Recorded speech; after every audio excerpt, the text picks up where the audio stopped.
A continuación, Noticiero Telesucesos. Clasificación A. Apto para todo público.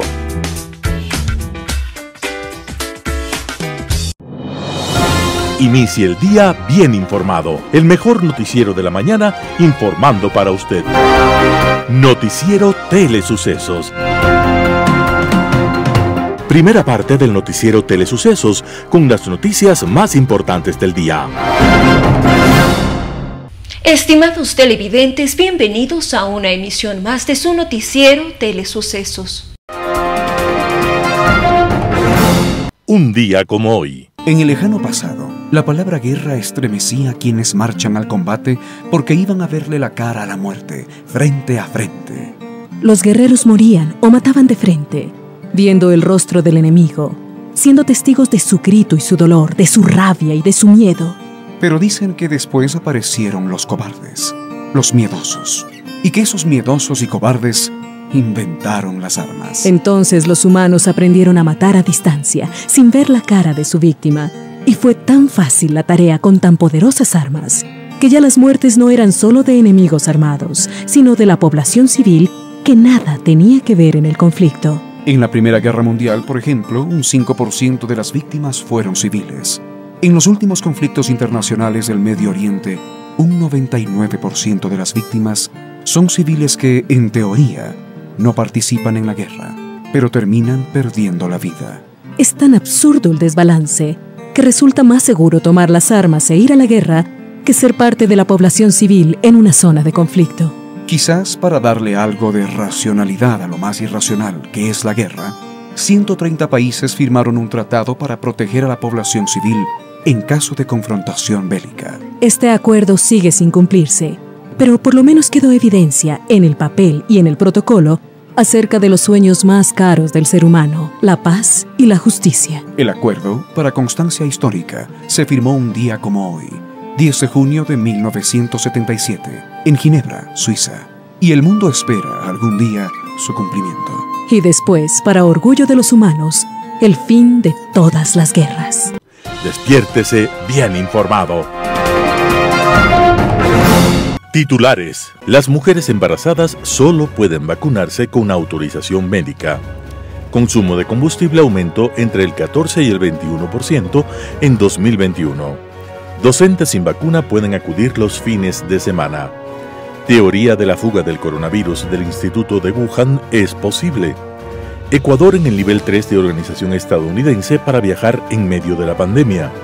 Sector empresarial de Ecuador prevé recaudar $45 millones para apoyar el plan de vacunación.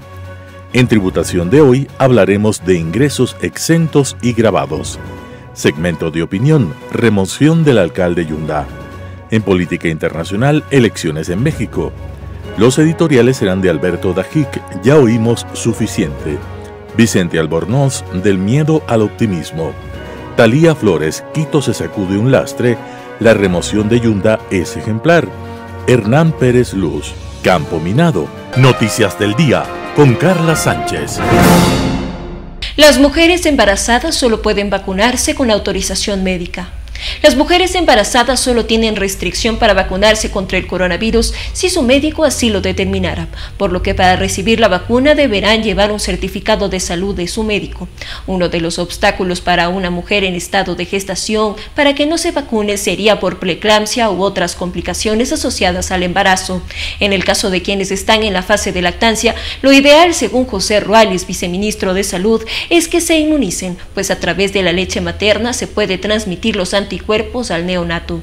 Es un beneficio ya que el niño puede recibir anticuerpos, señala. Sobre otras restricciones aclara que los menores de 16 años aún no están contemplados para los planes de vacunación, como tampoco personas que padecen problemas graves a nivel inmunitario, cuyo sistema esté alterado y podría tener fuertes efectos adversos con la vacuna. Consumo de combustibles aumentó entre el 14 y 21% en 2021. En 2019, en promedio, se despachaban y consumían 115,37 millones de galones de diésel al mes. Con la pandemia y luego de unos primeros meses de caída hasta del 85%, el consumo bajó a 97,88 galones al mes. Durante el 2021, con menos restricciones y una mayor actividad y movilidad, el nivel está en los 106,95 millones de galones. En otras palabras, aunque todavía por debajo de lo registrado antes de la crisis, hay un aumento del 14% en el consumo de combustibles este año. En el caso de la gasolina extra, el consumo cayó de 95,83 millones de galones a 75,13 millones de galones entre 2019 y 2020 hasta abril de 2021. El nivel se recuperó un 74,72 millones mensuales. Sin embargo, el mayor incremento se ha producido en el consumo de la gasolina extra. Ese combustible pasó de 9,72 millones a 7,24 millones al mes hasta diciembre de 2020. Ahora Petroecuador reporta que despachan 8,79 millones, es decir, el 21% más del año pasado. Según el reporte macroeconómico del Observatorio de la Policía Fiscal, el gasto en importación de combustibles subsidiados llegó a 221 millones de dólares al inicio del 2020. Lo que va de 2021, ese gasto ya subió a 265 millones de dólares. Docentes sin vacuna pueden acudir los fines de semana. En Ecuador hay 215.509 maestros. El 90% ha sido vacunado, al menos con la primera dosis contra el COVID-19, indicó María Brown, ministra de Salud. Los docentes que no han sido vacunados o no pudieron asistir el día agendado pueden acercarse los días designados para rezagados los sábados y domingos. Los docentes recibieron dosis de Sinovac y AstraZeneca. Esta última escaseó en las últimas 2 semanas. Sin embargo, el gobierno informó que este 7 de junio de 2021, 204.000 dosis de vacuna AstraZeneca arribarán al país. Teoría de la fuga del coronavirus del Instituto de Wuhan es posible. Un estudio elaborado por el laboratorio estadounidense halló posible la teoría de la fuga del laboratorio de Wuhan como origen de la pandemia de COVID-19, según informó el Wall Street Journal. Según las fuentes del Wall Street Journal, el estudio fue realizado en base en el análisis genómico del virus SARS-CoV-2 con la división Z del área de inteligencia del laboratorio, que cuenta con una vasta experiencia en cuestiones biológicas. China ha descartado la hipótesis del laboratorio, acusó a Washington de difundir teorías conspirativas y negó informaciones sobre la hospitalización de investigaciones de Wuhan que fueron publicadas por medios internacionales, mientras Mike Ryan, funcionario de la Organización Mundial de la Salud, declaró que la OMS no puede obligar a China a divulgar más datos sobre los orígenes del COVID-19. Ecuador en el nivel 3 de organización estadounidense para viajar en medio de la pandemia. Ecuador salió del nivel 4 de advertencias de viajes que tiene Travel Advisory de Estados Unidos para guiar en cuestiones de seguridad y salud a sus ciudadanos que se desplazan al exterior en medio de la pandemia. En ese nivel, Estados Unidos recomendaba a sus viajeros no efectuar desplazamientos hacia territorio ecuatoriano por las condiciones actuales de la pandemia y de seguridad.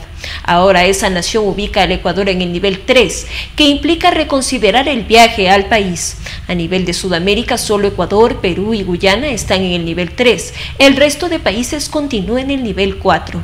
Dentro del nivel 2, Estados Unidos aconseja viajar con precauciones y el nivel 1 recomienda tomar precauciones normales. El ministro de Turismo, Niels Olsen, comentó que el pasar del nivel 4 al nivel 3 es un paso importante para reactivar el turismo y generar más confianza. Sector empresarial de Ecuador prevé recaudar 45 millones de dólares para aportar con el plan de vacunación. Reunir un mínimo de 45 millones de dólares es la expectativa del Comité Empresarial Ecuatoriano para la aceleración de vacunación a nivel nacional. Unidos por Ecuador se denomina la iniciativa solidaria para recoger aportes de la empresa privada y sociedad civil con el fin de agilizar el plan de inmunización en el país. Para ello se puso en marcha el fideicomiso. Esta propuesta empresarial busca apoyar la meta del gobierno entrante de vacunar a 9 millones de personas en 100 100 días. Se realizarán 2 tipos de donaciones. La fase 1, que consiste en acudir al Ministerio de Salud para que los sectores privados donen monetariamente con el propósito de ayudar con insumos y personal, y la segunda, que el sector privado recaude fondos junto con el ente rector. Tributación de hoy, con Cristina Trujillo. Soy Cristina Trujillo de su programa Tributación de hoy en su noticiero de Telesucesos. Vamos a hablar sobre los ingresos. Los ingresos en el ámbito contable y en el ámbito tributario. ¿Qué son los ingresos? Los ingresos es el beneficio económico que recibimos tanto las personas naturales como las sociedades. Me han pedido que defina el concepto de ingreso. El ingreso es ese beneficio que recibimos en dinero, en especies o en servicios, que debe ser cuantificado confiablemente a través de un precio de venta. El ingreso es la base de la tributación de las personas naturales y de las sociedades. En el ámbito contable, al ingreso se lo define como ese beneficio económico, la base fundamental, la base importante del lenguaje contable. En el ámbito contable, al ingreso, desde el punto de vista de las normas contables, sobre todo en nuestro país, que la base fundamental son las normas internacionales de información financiera, que se las conoce como NIFS, se las trabaja bajo 2 conceptos. La norma de los ingresos en el lenguaje contable universal es la norma de la NIF 15, la norma de los contratos, y si usted es una compañía pymes, se la llama bajo la norma de la sección número 23. Y en el lenguaje tributario, al ingreso se le conoce como el ingreso exento o el ingreso gravado. El ingreso es la base para cualquier régimen impositivo. Vamos a mirar qué es el ingreso gravado. El ingreso gravado es el ingreso que va a pagar impuesto a la renta, el ingreso de fuente ecuatoriana, ese ingreso que se encuentra estipulado en el artículo 8 de la Ley de Régimen Tributario Interno.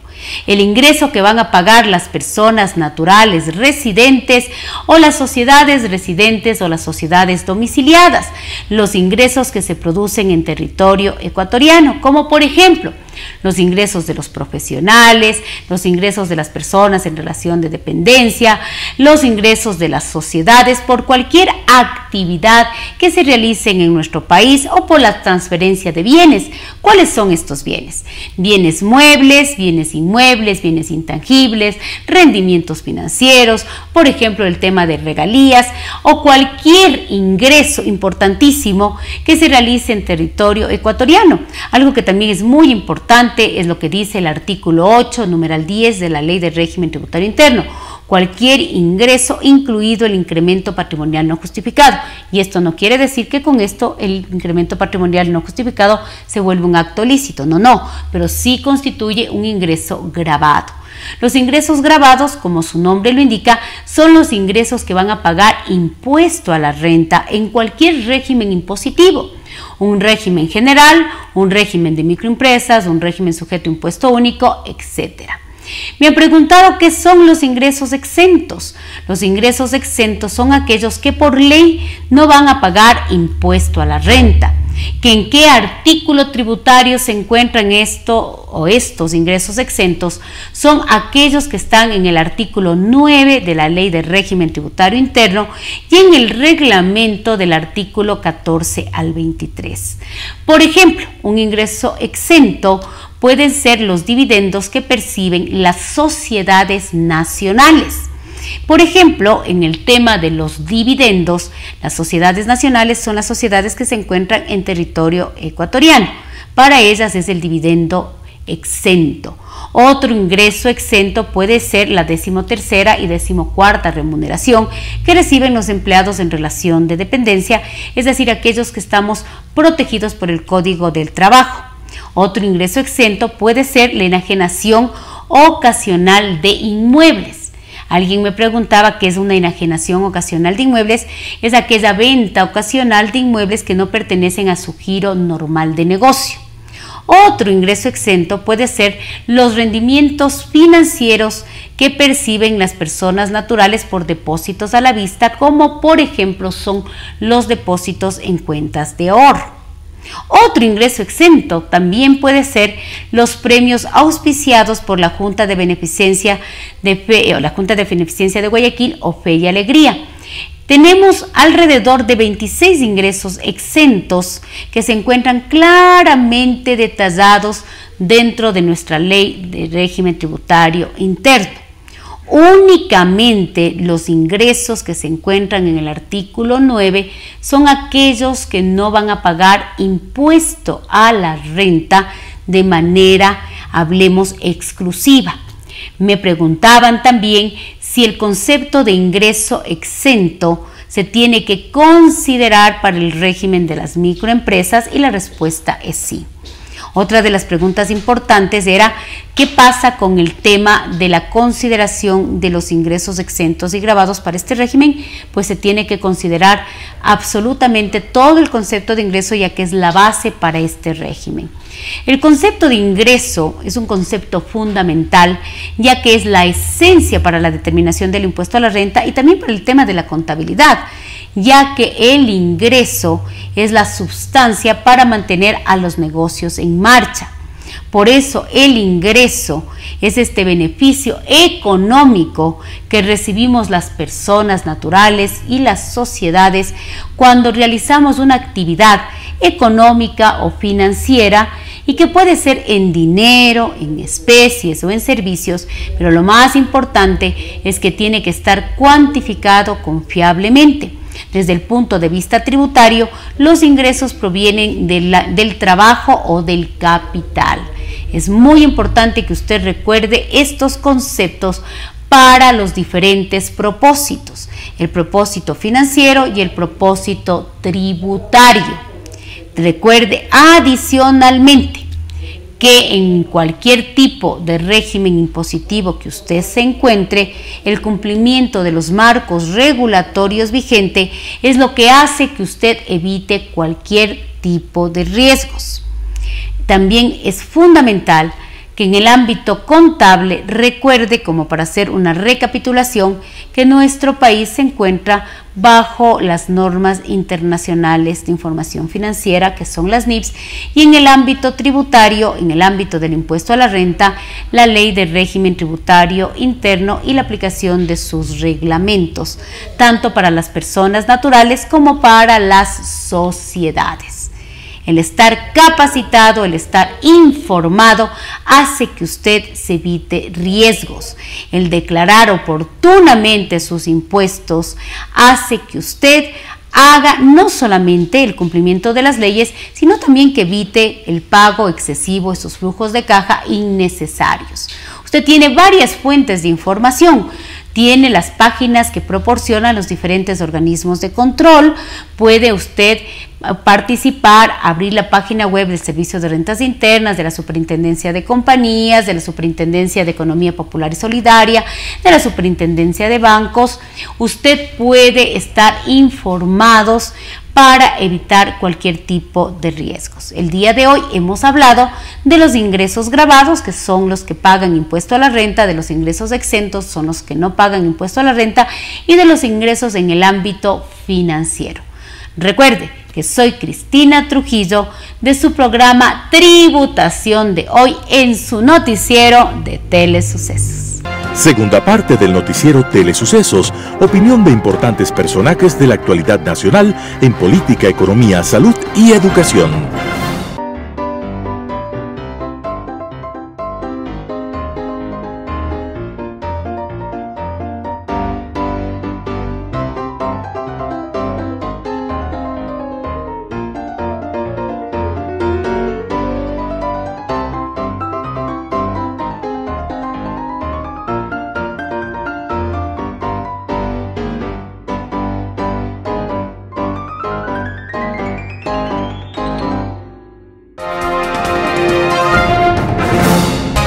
Poder Ciudadano, con el doctor Patricio Gijón.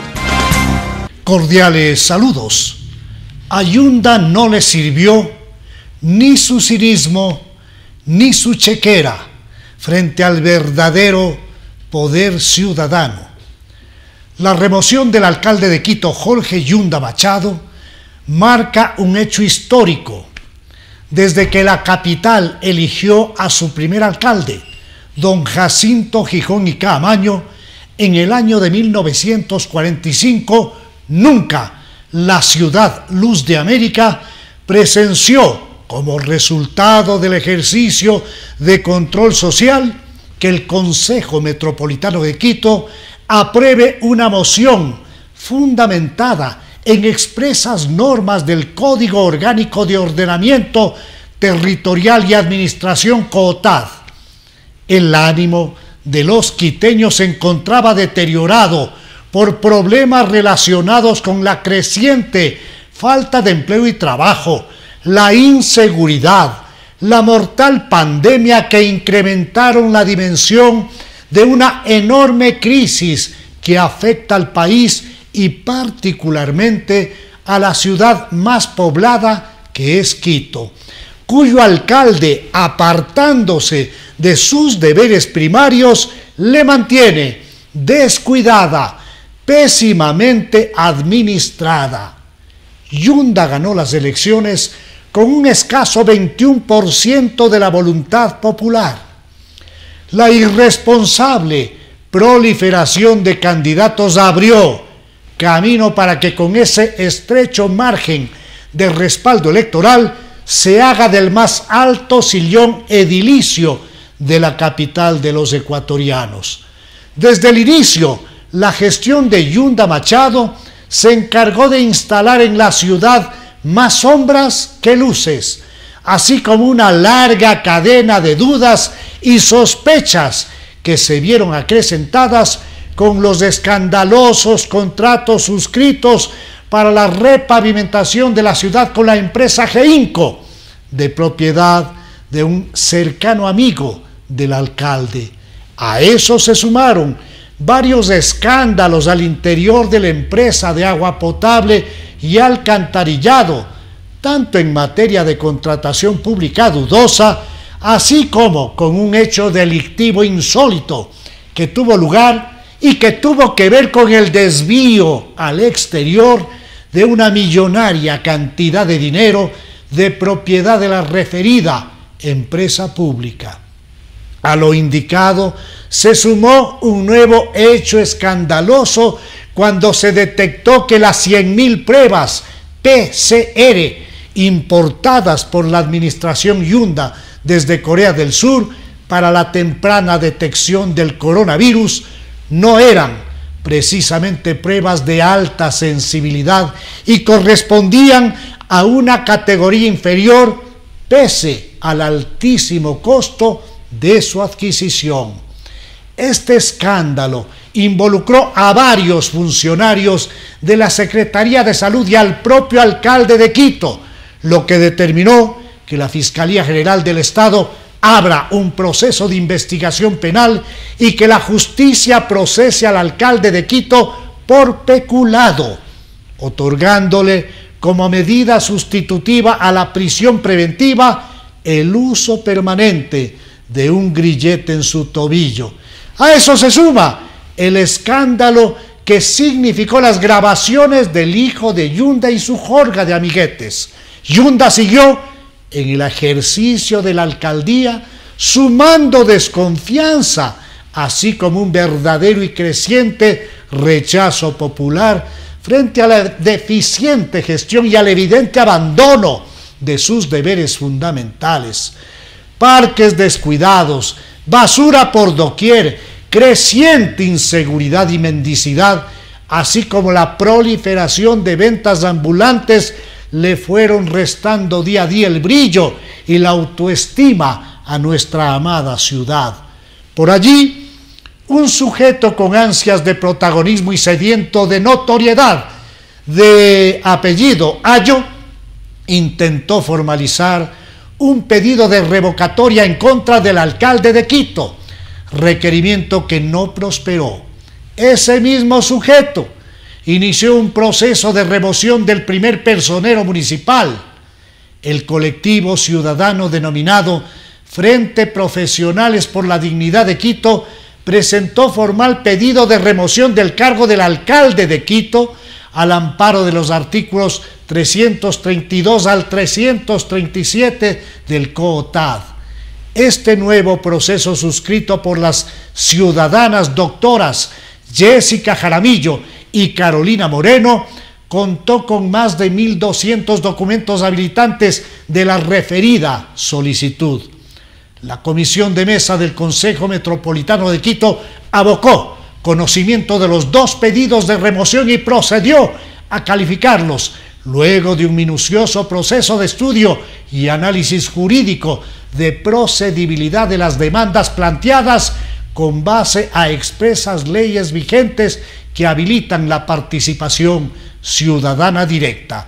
El vicealcalde de Quito, doctor Santiago Guarderas, amparado en la ley así como en amplios informes de sustento, procedió a convocar al Consejo Metropolitano para conocer y tramitar los dos pedidos de remoción formalmente presentados. El miércoles 2 de junio de este año, en horas de la mañana, se instaló en sesión especial el Consejo Metropolitano de Quito para recibir en primer lugar al denunciante Marcelo Ayo, con el fin de que sustente su denuncia. En forma inexplicable y bochornosa, Ayo retiró su denuncia, burlándose de esta manera de los quiteños, quienes no tardaron en identificar esta maniobra como parte de la compra-venta de oscuros intereses para pretender favorecer a Yunda Machado. En horas de la tarde-noche del mismo 2 de junio, las denunciantes Jessica Jaramillo y Carolina Moreno sustentaron brillantemente su denuncia con estricto apego a la ley. Como respuesta a la presentación de pruebas de cargo aportadas por las referidas denunciantes y dando lugar a la legítima defensa del abogado del alcalde cuestionado de nombre Marcelo Icaza, pues él intentó sin conseguirlo defender a Yunda. Equivocando su propósito, llegó a amenazar al Consejo Metropolitano con la adopción de demandas internacionales. El resultado de la votación histórica para la remoción del alcalde de Quito, Jorge Yunda Machado, se dio en las primeras horas del jueves 3 de junio, cuando 14 de los 21 ediles que tiene Quito votaron en forma razonada a favor de la remoción del impresentable alcalde Yunda, quien se quedó con un ilegal voto abstentivo de los concejales de la Revolución Ciudadana. Tras esta histórica remoción del alcalde de Quito, tanto Yunda como su abogado defensor informaron que acudirán ante el Tribunal Contencioso Electoral en el desesperado intento de reversar la decisión adoptada legalmente por el Consejo Metropolitano de la capital. De conformidad con expresas normas constitucionales y de orden legal, el Tribunal Contencioso Electoral únicamente puede revisar el contexto formal de la resolución adoptada por el Consejo Metropolitano de Quito. Sin embargo, la ciudadanía debe mantener estrecha vigilancia ante el Tribunal Contencioso Electoral a fin de precautelar los altos intereses de una ciudad que no merece seguir en el abandono.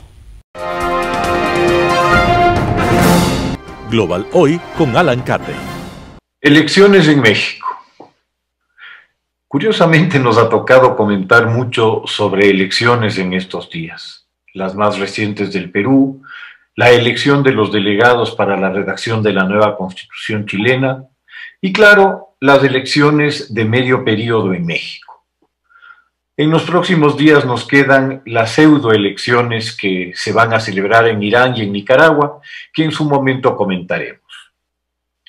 El presidente López Obrador tenía fincadas sus esperanzas en estos comicios para obtener una mayoría calificada que le permitiera profundizar en aquellas reformas que su particular cosmovisión considera necesarias para implementar lo que él ha denominado como la cuarta transformación. La campaña electoral se ha visto manchada por unos niveles de violencia inusitados, incluso para México, que se ha convertido en uno de los países más violentos del mundo.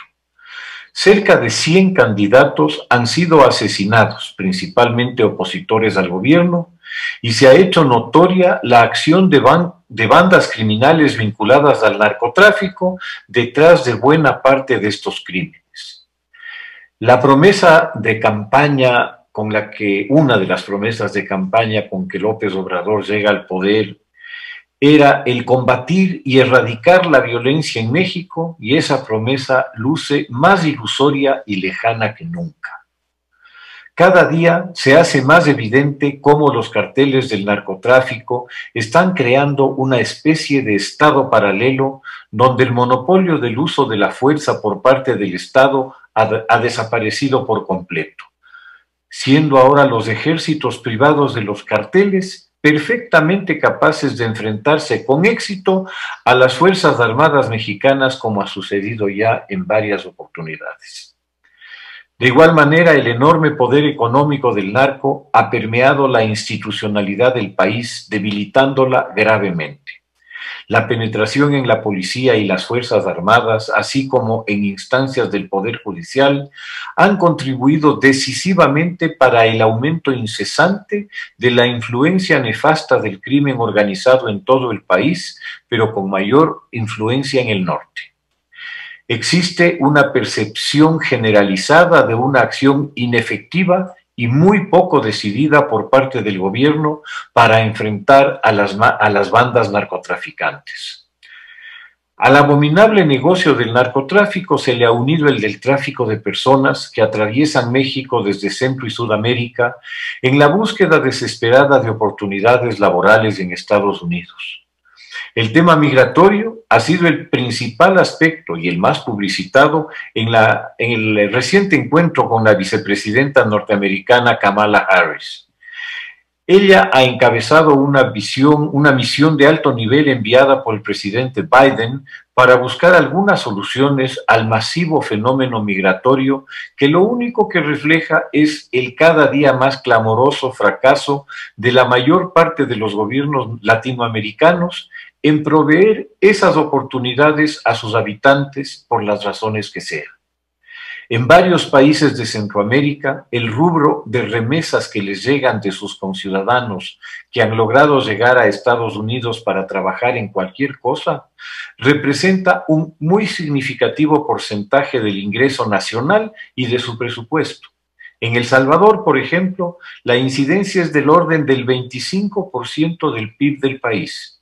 El tránsito de estos migrantes por suelo mexicano resulta un verdadero calvario que tantas veces, como se ha podido ver por las noticias, ha culminado en tragedias y hasta en asesinatos masivos, jamás investigados y peor esclarecidos. Y aparentemente lo que se ve es apenas la punta del iceberg. Los 3 años de la gestión del presidente López Obrador han estado signados por una permanente confrontación, promovida básicamente por él. Aparentemente, López Obrador cree firmemente en su condición de redentor, de Mesías y de refundador del país, al mejor estilo de los múltiples caudillos latinoamericanos inscritos en la franquicia del socialismo del siglo XXI.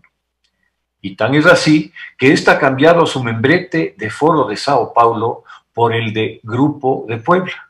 México se ha convertido en lugar de refugio de una serie de personajes buscados en sus países de origen por diversos delitos de corrupción.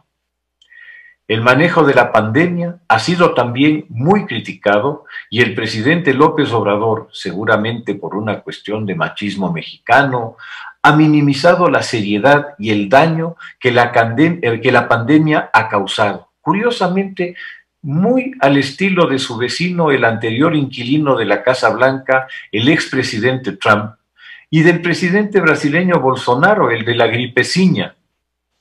Ese enfoque irresponsable que sitúa a ambos países, Brasil y Estados Unidos, a la cabeza de contagios y muertes por el COVID-19 en el mundo. México ha sido también duramente golpeado y los informes de muertes y contagios por COVID no han sido contabilizados adecuadamente, ocultándose la verdadera dimensión de la pandemia. El trágico evento suscitado en Ciudad de México hace unos días, cuando mueren 24 personas al desplomarse una torre, parte del sistema del Metro Ciudadano, en una reciente ampliación del mismo. La ciudadanía ha atribuido la responsabilidad a la administración municipal, mayoritaria y casi abrumadoramente formada por el partido del presidente López Obrador, por recibir una obra evidente mal hecha que le ha costado la vida a esas personas. El histórico bastión electoral que la capital mexicana ha representado para el partido de gobierno, en esta oportunidad le ha pasado una muy dura factura, perdiendo numerosas alcaldías menores de la enorme urbe mexicana, al igual que diputados al Congreso Nacional. López Obrador y su partido Morena, que en la elección presidencial anterior obtuvieron la mayoría simple sin necesidad de aliados, la han perdido. Esa mayoría simple necesaria para la aprobación de presupuestos y para cambios de leyes menores, solamente la alcanzará con sus aliados, que seguramente estarán muy conscientes de la importancia y el valor de sus votos en el Congreso. La mayoría calificada, que tras la elección anterior casi tenía el presidente con sus aliados, ha quedado muy lejos, al haber perdido Morena más de 50 diputados en los comicios del pasado domingo. Si sus socios algo han crecido, lo han hecho claramente a costa del partido de gobierno y harán valer su mayor importancia a alto precio. Tal vez el resultado más importante sea el que han alcanzado los partidos de oposición tradicionales como el PAN, que crece muy significativamente, así como el PRI y el PRD, que mejoran en algo sus números. ¿Por qué? Porque esto empieza a articular una oposición más creíble y con reales posibilidades de bloquear los más avanzados o los más radicales proyectos del presidente Obrador. El PRI prácticamente desaparece del escenario de las gobernaciones estatales al perder las 8 que detentaba, y en este ámbito el gobierno obtiene una significativa victoria. La segunda parte del mandato de López Obrador va a estar signada por unas limitaciones que no lo afectaron en la primera, pero parecería poco probable que el presidente cambie su estilo confrontativo y acepte someterse a la ley y a las limitaciones que el juego democrático, a través de esta, establece a los gobernantes. La tentación autoritaria para un personaje del perfil del presidente López Obrador ciertamente está presente y buscará los medios para imponer sus objetivos, pero al parecer lo tendrá que hacer mucho más cuesta arriba. El contraste de la multitudinaria celebración en el Zócalo en la victoria presidencial de hace 3 años con la desolación del domingo deberían ilustrar al presidente sobre lo efímero y cambiante del talante ciudadano. Saber escuchar a tiempo es una esencial cualidad en los gobernantes. Muchas gracias. Editorial. Ya oímos suficiente. Eran las sabatinas, además las declaraciones y también los discursos y toda forma en la cual la comunicación oral se podía dar, en que los ecuatorianos fuimos obligados a escuchar insultos como el célebre gordita horrorosa, mentiras, actos histriónicos, rasgar ejemplares de periódicos, calumniar a quienes se mandaba secuestrar, ofender a tanta gente, gritar, prensa corrupta, banca corrupta y 1000 tonterías más. Pero esa cantidad de diatribas y ofensas no estuvo aislada de cualquier cantidad de muchas otras locuras. Y no recordando que ya oímos suficiente ante el reciente fallo del Tribunal Arbitral, en la cual la compañía Perenco debe recibir del Estado $412.182.000 más los costos del arbitraje, el personaje dijo otra tontería más, que eso que le tocaba pagar al Ecuador era menos que el beneficio de haberse peleado con la compañía. Esa barbaridad es algo así como decir: entré al supermercado, armé una bronca, me saqué un montón de cosas, luego me multaron, pero lo que me saqué es más que la multa. No importa que en todos los supermercados ahora al sujeto no lo dejen entrar y que haya una foto en cada supermercado del país diciendo se prohíbe la entrada a este salvaje. No, en la lógica de la idiotez eso no importa.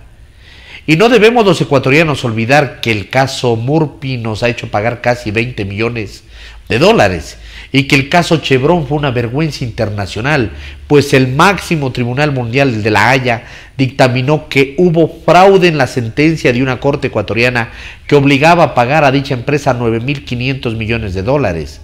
Es decir, en la máxima vitrina jurídica mundial, el Ecuador exhibe el trofeo de que su sistema judicial hace fraude. Y todo movido por quienes nos llenaban de idioteces e insultos a diarios en el Ecuador. Y no debemos olvidar el caso Oxy. Debimos pagar 1.061 millones de dólares. Tampoco el caso Burlington, que nos obliga con 380 millones. Ni el caso Ecuador TLC y otros que totalizan 515 millones de dólares. Sí, lectores, es mejor no sumar. Pero lo más triste es que echaban a los inversionistas, se tomaban sus negocios para beneficio del Estado y del pueblo, y luego tomaron esos ingresos que producían las empresas afectadas y los despilfarraron, como ya sabemos, en forma perversa. Pero además nos dejaron sentenciados para que nadie quiera venir al país, y luego de todo esto el pueblo paga el costo de esos arbitrajes. En vez de decir que el beneficio de tales acciones fue mayor que los costos que debemos pagar por los fallos arbitrales, es mejor quedarse callado. Creer que en este mundo se puede vencer con la ley de la selva es pensar como Maduro, Ortega, los Castro y todos los demás tiranos que jamás aceptan que hay leyes, que hay una cosa que se llama seguridad jurídica y que el Ecuador, por salvajismos como estos, es el país que menos inversión extranjera directa recibe en relación con el Producto Interno Bruto en el continente. Sí, hasta Haití nos gana. Las tonterías de las sabatinas irritaban, pero oír esto último sobre los arbitrajes nos puede llevar a una indignación que ya no es sana. Ojalá que se callen ya y para siempre. Editorial publicado en diario El Universo, de Alberto Dajic. Del miedo al optimismo. Una manera poco académica pero muy ilustrativa para ver cuáles son las expectativas económicas de los ecuatorianos es analizar cuáles son las preguntas que el público general hace a los analistas económicos y cómo el autor de esta columna es ocasionalmente considerado como analista. Puede ser interesante revisar el tipo de consultas que suele recibir, porque hace unos 5 años la pregunta más común se solía hacerle a este articulista era: economista, ¿será que la dolarización va a colapsar? Y claro, la respuesta solía ser una larga explicación de la solidez monetaria, de cómo la estructura misma del sistema debería limitar la capacidad destructiva del gobierno, pero claro que si seguía abusando del Banco Central se podría llegar a un punto en el que el sistema se vuelva demasiado vulnerable, en el que un shock inesperado podría causar un grave daño. Las preguntas que seguían solían reflejar los altos niveles de preocupación reinante en la población. ¿Qué tipo de shocks podría desatar una crisis? ¿Qué formas podría tener esa crisis? ¿Empezaría la crisis en los bancos o sería el tema que arrancaría por los problemas de fiscales? ¿Cuán grave era el déficit fiscal? Obviamente eran preguntas complejísimas y muy difíciles de responder, pero sobre todo porque no importa qué se diga, toda respuesta generaba decenas de preguntas, una cada vez más compleja que la otra. Usualmente todo terminaba en desarrollar escenarios tremendamente especulativos, llenos de en caso de, si es que, suponiendo que. Poco antes de la primera vuelta de preguntas tuvieron una pequeña variación hacia ¿y si gana Arauz, cuánto tiempo de vida le queda a la dolarización? Ni hablar del nivel de especulación que habría que buscar respuesta a esa pregunta, de por sí especulativa, pero donde el 11 de abril la pregunta de arranque de las conversaciones cambió radicalmente. De golpe todos se olvidaron de la dolarización y comenzaron a hablar de las oportunidades. El tema más común dejó rondar el colapso del sistema monetario y pasó a ser sobre la viabilidad de potencias de negocios. ¿Cree que tenga sentido convertir el sector XXX o será preferible hacerlo en el sector YYY? Extraordinario. En cambio, un cambio de 180 grados que sí tiene lógica, porque cuando se tiene la tranquilidad de que el gobierno se está encargando de garantizar la estabilidad económica, entonces el sector privado puede enfocar sus energías en un cometido principal, la producción. Es ahí donde se conecta una buena política macroeconómica que garantiza la estabilidad con el resto de la economía que se puede decidir y se puede dedicar a producir. ¡Vivan los macroeconomistas! Vicente Albornoz, El Comercio. Quito se sacude de un lastre. La remoción de Yunda es ejemplar. Hay que felicitar a Quito y a los concejales del municipio del Distrito Metropolitano por haberse librado de Jorge Yunda, quien, a pesar de haber sido elegido en las urnas, nunca mereció ser su alcalde. Su remoción parece tener un efecto balsámico para una sociedad en permanente sobresalto por su incómoda presencia. Yunda avergonzó a Quito de principio a fin. Ni siquiera los oscuros manejos denunciados los tomó en serio. Hoy pretende hacerse la víctima, arguyendo que lo votaron en razón de su extracción social. En realidad debe costarle creer lo que le ha pasado. Su estrategia era salir vencedor por la vía de la fatiga de sus contradictores. No pudo. Los ediles se llenaron de coraje, impulsados por la desfachatez del funcionario para encubrir sus acciones reñidas con la ley y el decoro. El alcalde ha sido removido de su cargo con un proceso legal, sustentado en el Código Orgánico de Ordenamiento Territorial COTAD, que contempla la figura de la remoción mediante una denuncia presentada por la ciudadanía. La participación ciudadana resultó destacable por la solvencia argumentativa de Carolina Moreno y Jessica Jaramillo del Frente de Profesionales por la Dignidad de Quito, lo que hundió más a Marcelo Ayo, quien, del colectivo Quito Unido, pretendió invalidar el proceso al retirar su pedido de remoción, a pesar de haber asegurado que las causales de destitución son por el incumplimiento expreso de la ley y mal uso y despilfarro de los fondos de la ciudad. Yunda hizo del municipio una suerte de hacienda propia, en la que su hijo Sebastián se encargaba de los negocios. Los chats de su teléfono, incautado por la fiscalía, dan cuenta de que ofertaba terrenos municipales para hoteles o estadios y transaba con los contratistas. Pero el alcalde, responsable institucional, dice que lo desconocía, lo que confirma que no estaba siquiera preparado para proteger los bienes de la ciudad. En realidad se trataba de un caso para psicólogos que tendrían que profundizar en el estudio del cinismo exacerbado, del doble estándar que alguien que quería hacerse pasar por una persona sensible, adoptando perritos, reportando en vivo la llegada de las vacunas, en tanto que su hijo se involucraba hasta en el nombramiento de funcionarios. En Teleamazonas el viernes Yunda aludió otra vez a sus orígenes como la causa de su remoción, olvidando que el grillete que porta como medida sustitutiva a la prisión preventiva fue dispuesto por el juez que lleva el caso por el presunto peculado en la compra con sobreprecio de 100.000 pruebas para detectar COVID-19. Si de encontrar culpables para su desgracia se trata, Jorge Yunda debería mirar a su propio hijo, leer sus chats, cuya información está judicializada, y darse cuenta de que en realidad es él quien propició su caída. Podría también mirar las observaciones de la Contraloría sobre la repavimentación y enterarse de que incumplió con la Constitución al no presentar informes sobre la ejecución presupuestaria, entre otras faltas. Para Yunda debe resultar un enigma que la imagen de buen tipo que transmitía desde su conglomerado de medios de comunicación y que le resultó útil durante la campaña, no le sirviera como alcalde. Tampoco hay que olvidar que, políticamente, Yunda es hechura de Correa. Ese poder lo acorazó ante el gobierno de Moreno, incapaz de aplicarle la ley y reglamentos como sí lo hizo a otros concesionarios de frecuencias de radio y televisión. Por esto y más, la remoción de Yunda, el alcalde del Maserati, no es un tema menor. Ocurre por primera vez en la historia de Quito, cuyos 23 alcaldes culminaron su mandato desde que en 1945 se eligió a Jacinto Quijón y Camaño como primer administrador de la ciudad. Hoy, mientras el Tribunal Contencioso Electoral absuelve sobre la legalidad del proceso, se impone una reflexión colectiva. Una que tiene que ser de aquellos políticos que coparon la papeleta, en la que hubo 18 candidatos a la alcaldía de Quito, aunque muchos sabían, porque se les dijo, que entre ellos se neutralizarían, favoreciendo a algún advenedizo. Perjudicaron a la capital.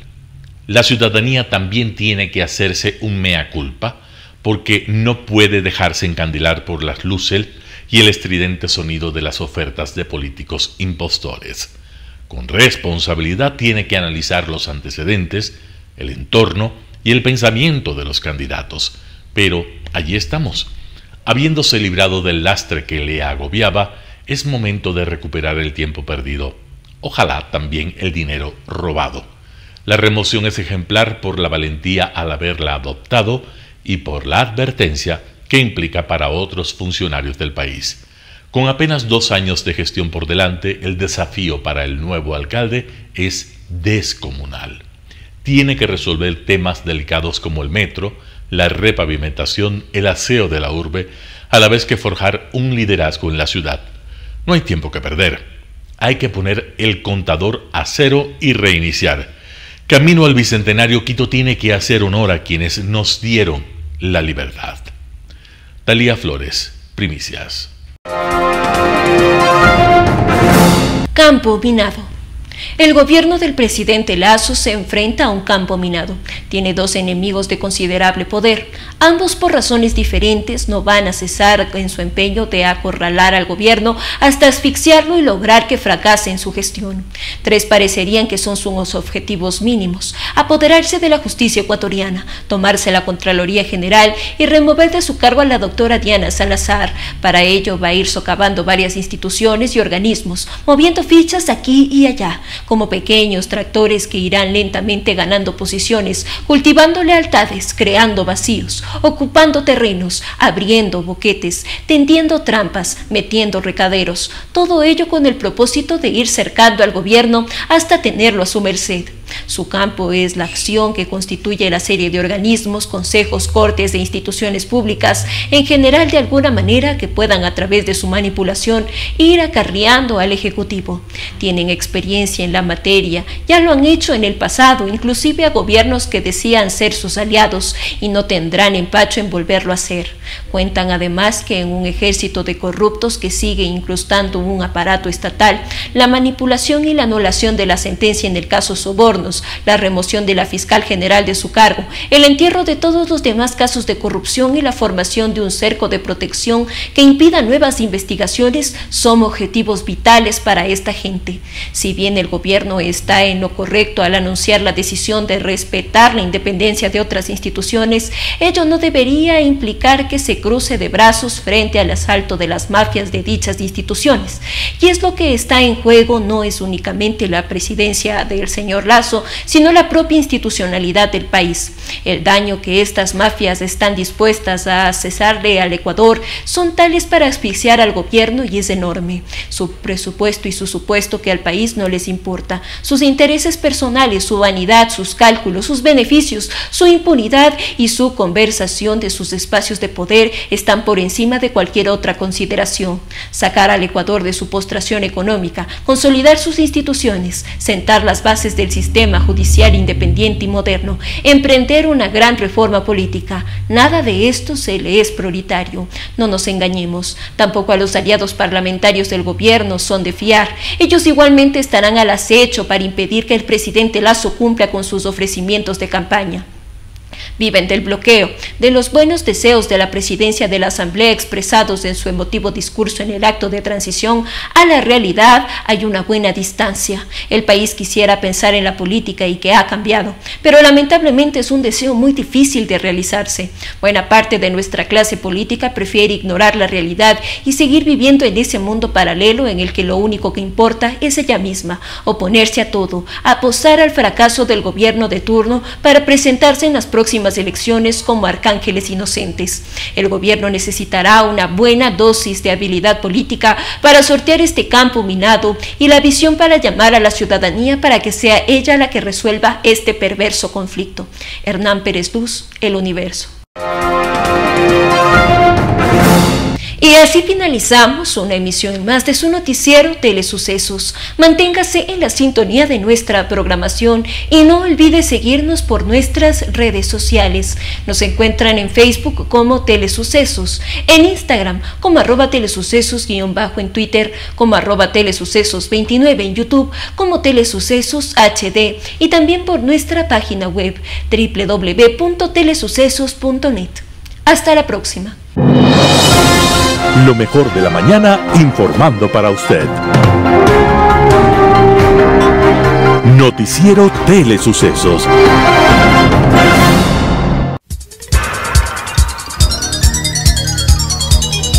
Las opiniones vertidas en este espacio por la producción y dirección del programa son de exclusiva responsabilidad de sus autores y de quienes intervienen en ellos.